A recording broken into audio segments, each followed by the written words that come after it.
I suddenly noticed a red laser dot appeared on my girlfriend's head. I looked up at the opposite building. A sniper was hidden there. You have 3 seconds to back away, or a .30 caliber round will travel 3,000 feet per second and paint the wall with her brain. 3. Ethan, I need you to talk to me. 2. So you're just walking away?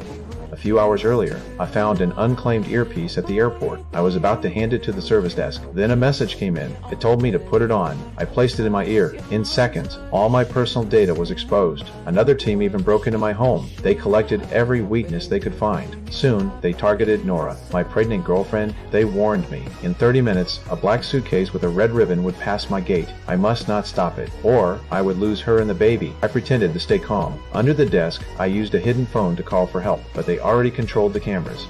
Hang up now. I was forced to hang up and lock the phone in a drawer. The voice in my ear stayed calm, telling me to obey, but static in the line made me realize he was in the hall. I kept talking and listened for background sounds. Soon, I noticed a man in a black hat. I grabbed the walkie-talkie. I called a guard. Then I wrote a hidden note on the boarding pass and passed it to him. He was my friend. He understood at once and checked the message under blue light. But when I looked back, the man in the black hat was gone. In the corridor, my friend was bumped. He didn't mind, but I recognized the stranger, the one secretly watching me. I wanted to stop him, but it was too late. My friend collapsed on the ground. The stranger glared at me. He picked up the boarding pass and showed me he knew everything. I forced myself to stay calm, but soon he came to me again. He warned me if I tried anything else, my girlfriend would fall down. Then he said a man in a red cap would pass my gate. I must not stop him. I sat back at my post. The suitcase with the red ribbon slid into the machine. A red alert flashed on the screen. I froze. Inside could be a biochemical weapon. I stood up by instinct. I called out to him. His cold threat came through the earpiece. I forced myself to act calm. I stamped his boarding pass and handed it back. At the same time, his partners intercepted a police signal. They knew a guard had been drugged. They knew I had called for help.